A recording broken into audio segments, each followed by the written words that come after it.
அப்படி இருக்கு. ஆகையினாலே இந்த ஆண்டவனார் படியிறப்பை பரிசோதித்து பார்க்க வேண்டும் என்று ஆதிவராசக்தி விஸ்வகர்மாவை வரவழைத்து சிவனை செய்து கொண்டு வந்து சிவனார் தேவியின் கையிலே கொடுக்க சொல்ல உடனே அதை கேட்ட விஸ்வகர்மா ஆட்டுவத்தை சம்மதித்தார். காஞ்சனம் கம்பு வெட்டி கட்டை சிவனை உண்டு பண்ணி பூவரசம் கம்பு வெட்டி புதுச்சிவனை கண்கடைந்து திருக்கோடாவை போட்டம் போட்டு சிவனுக்கு ஏற்ற வரங்களை தீட்டி உடனே கொண்டு வந்த பார்வதி கையிலே கொடுத்தார். பார்வதி சிவனை வாங்கினார். இந்த சிவனை வைத்து சிவனாருடைய படியிறப்பையை நாம பரிசோதித்து பார்க்கணும். சிவனை வச்சு எப்படி பரிசோதனை பார்க்க முடியும்? இறைவனுக்கு தெரியாம ஏதாவது இரண்டு உயிர்களை நாம பிடித்து அடைக்கணும். அப்ப அடைத்து வைத்திருக்கக்கூடிய உயிருக்கு ஆண்டவை எப்படி படியிறக்காருன்னு பார்ப்போம். அப்படி என்று சொல்லி அந்த சிறிய சிவனுக்குள்ளே எதை பிடித்து அடைக்கலாம்? சிவன் இருப்பதான் ஒரு எலுமிச்சங்கனி வடிவம். அது ஆணை பிடித்து அடைக்க முடியுமாப்பா? உடலையும் அடைக்க முடியாது. மண்டையில மூடவே இல்லை.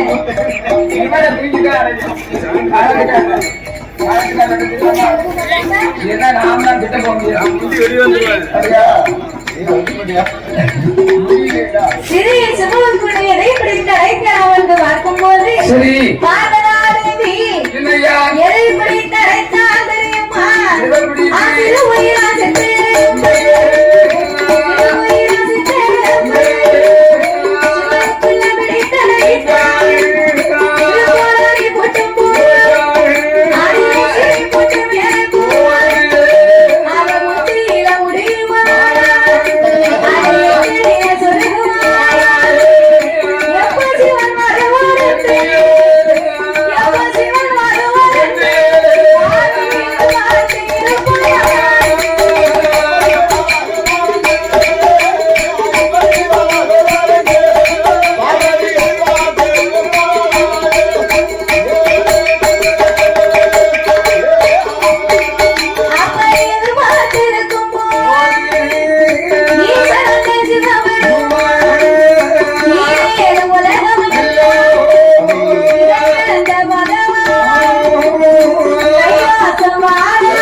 நீட்டின தாளை படத்தாமல் கவிழ்ந்த தலையை நுகராமல் உழைந்த கூந்தலை அள்ளி முடியாமல் தலைவரை போலமா அமர்ந்திருந்தார்.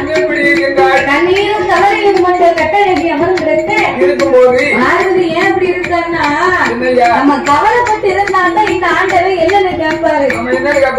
சில வீட்டுல உங்களையே சில காரியத்தை சொல்லி பாப்பா, சில காரியத்தை கேட்டு பாப்பா, எதுக்குமே சரியா வரல அந்த காரியம் நடக்குது வையே உடனே தண்ணீர வடிப்பான்.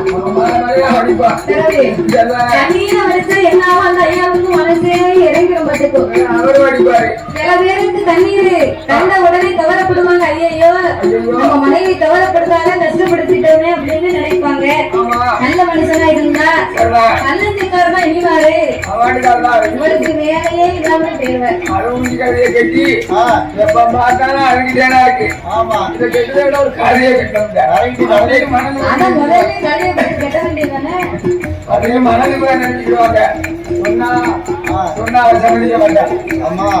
அதை போலவே இந்த பார்வதாதேவி ஆகப்பட்டவா ஆண்டவன் வரக்கூடிய வழியிலே சிறு உயிரை பிடித்து ஆடகமையும் பெண்ணகமையும் சுமனுக்குள்ள போட்டு முண்டைகளை முடிச்சு மரத்தை இந்த ஆண்டவன் இடுப்புல சொல்லி ஈஸ்வரன் கொண்டு அலங்காவலை நீட்டி இருந்தார்.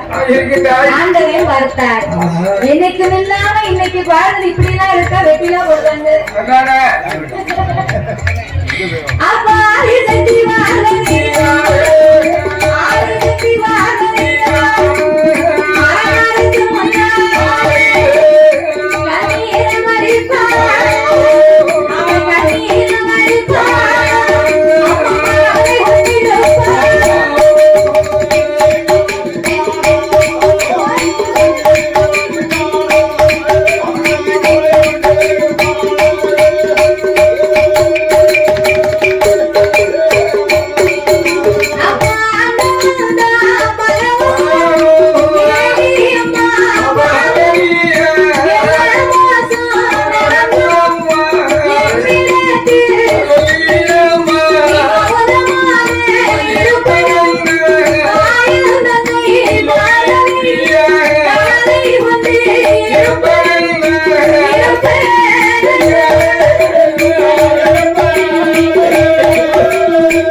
இன்னைக்கு தலைவலி மூலமா ஆண்டவன் முன்னாடி இப்படி உட்கார்ந்து உனக்கு என்ன ஆச்சு? தேவர்கள் ஊரில் யாராவது இடுக்கம் செய்தார்களா? ஆண்டவா இறைவ உலகத்திற்கும் இறைவனுக்கும் இறைவனையும் இறைவி அல்லவானார். அப்படி இருக்கும் போது உங்க அருளால எனக்கு ஒரு குறையுமே கிடையாது. நீங்க உலகமெல்லாம் படியிறந்து வாரமுன போனீங்களே, எந்த உயிருக்கெல்லாம் ஆண்டவன் நீர் படியிறந்து வந்தீர்? இந்த உலகத்திலே என்னால் படைக்கப்பட்ட மனசு அத்தனைக்கு ஆண்டவன் நான் படியிறந்திருக்கேன். முட்டைக்குள் உருவாகும் குஞ்சுக்கும் கல்லக்குள் வாழும் தேரைக்கும் தாயார் தன் பையனுக்குள் வாழும் சிசுவுக்கும் நான் வெளியிடந்திருக்கேன். பார்வதி உருவத்தால ஒரு பாறையாகப்பட்டது பெரியது. அந்த பெரிய பாறைக்குள்ள சின்ன தேவை தவத்த வளர்ந்ததுன்னு சொன்னா அது யாருடைய மகிமை? அது இந்த இறைவனுடைய செயல். ஒரு பெண்ணாகப்பட்டவள் கர்ப்பவதியாகும் காலத்திலே 3 மாதம் 4 மாதம் 5 மாதம் தள்ளுங்க. 5 மாதம்னு சொன்னா அவள் அறவையில போறாள். அவளை நிகழ்ச்சிச்சு இருக்கும் போது அந்த அம்மா வயிற்றுக்குள்ளே 10 மாதம் முச்சம் வச்சு ஒரு பாலனோ பாலகியோ வந்து பிறக்கிறான்னு சொன்னா அது யாருடைய செயல்? அது இந்த இறைவனுடைய செயல். ஒரு கோழியானது முட்டையிட்டு 22 நாள் வரைக்கும் அடைகாத்து அதுக்கு பிறகு முட்டைக்குள் 2 ஒரு கோழி குஞ்சு வருதுன்னு சொன்னா அது யாருடைய செயல்? அது இந்த இறைவனுடைய செயல். அப்போ ஆண்டவன் சிவபெருமான் முட்டைக்குள் இருக்கும் குஞ்சுக்கும் முட்டைக்குள் இருக்கும் வண்டுக்கும் சிவபெருமான் என் உயிரை தப்பாம நான் இறை இழந்திருக்கேன் அம்மா. என் மீது உனக்கு என்ன சந்தேகம்? ஆண்டவா நீங்க உலகமெல்லாம் வழியிழந்தேன் என்று சொல்லிக் கொண்டே இருக்கிறீர்கள். ஆனா இன்னைக்கு உலகத்துல ரோட்ல வாருங்க, சில பேர் சோறு தந்தியில பிச்சை எடுத்தாங்க. அவங்க எல்லாம் ஏன் அப்படி இருக்காங்க? பார்வதி எவன் ஒருவன் என்னை மதியாமல் தலை வணங்காமல் அன்னத்தை மதிக்காமல் இருக்கிறார்களோ அவர்களுக்கு ஆண்டவன் நான் ஒருபோதும் வழி இழப்பதில்லை. இல்லை. ஒரு கட்டிய மனைவி வந்து சரி அழகா சோத்த பைக்கு குழம்பு வச்சு ஆமா ஒரு கைக்கு போட்டு கொண்டாந்து சரி கொடுக்காங்கன்னா என்ன ஆகும் அந்த கட்டிய கணவன் வந்து 2 கைக்கு வாங்கி ஒரு கும்பிடு போட்டு போட்டு அந்த சாப்பாட்டை சாப்பிடணும். சரிதான் அதை விட்டுட்டு என்னய்யா என்ன குழம்பு வச்சிருக்க என்ன சோறு பொங்கி இருக்க அதானே அப்படின்னு கொடுத்த சோத்தை தூக்கி சோற வீசினாமுன்னா என்ன ஆகும் அவனுக்கு கஞ்சி கிடைக்குமா? 4 தலைமுறை கிடையாது கிடைக்காது. சிவன் சித்தன் இல்லாதவன் அவன் சுத்தப்பட்டிலையம்மா ஆமா சாப்பாட்டை மதிக்க கத்துக்கிடணும். அதானே நம்ம வயிறு இன்னைக்கு நிறைவுன்னு சொன்னா ஒரு வாய் சோறு இருந்தா தானே வயிறு நிறையும். கண்டிப்பா சோறுன்னா என்ன ஆகும் நிலைமை? அதாவது அந்த சாப்பாட்டுடைய அருமை எப்ப தெரியுமா? எப்படி ஆ? என்ன நம்மளை பொறுத்த வரைக்கும் ஒரு 7 மணி 8 மணிக்கு நல்லா சாப்பிட்டுட்டு ஆமா நமக்கு முடிஞ்சது ஒரு 3 இட்லி 3 இட்லியை சாப்பிட்டுட்டு சரி. ஒரு 9 மணிக்கு வெளில வைக்கணும்னு வச்சுக்கோயேன். சரிதான் சில கோயில்ல 1 மணிக்கே முடிஞ்சிடும், சரிதான் சில கோயில்ல 2 மணிக்கு முடியும், முடியும் சில கோயில்ல 3 மணியாவது 6 மணி வரைக்கும் படிக்க வேண்டியிருக்கு. ஆமா போக முடியாது. சரி இருக்கட்டும் அப்ப சில கோயில்ல 3 மணி 4 மணி வரைக்கும் படிக்கணும்னு வை.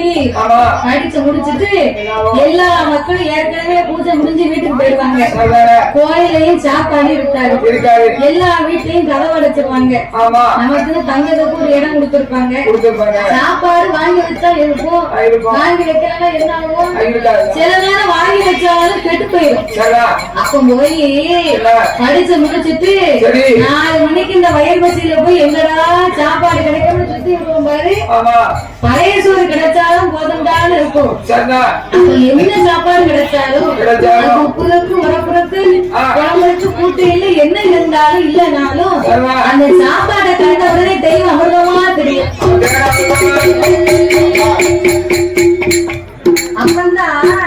அப்பதான் அந்த சாப்பாட்டினுடைய அருமை வந்து ரொம்ப ருசியா தெரியும். நம்ம ரொம்ப ருசியா தெரியும்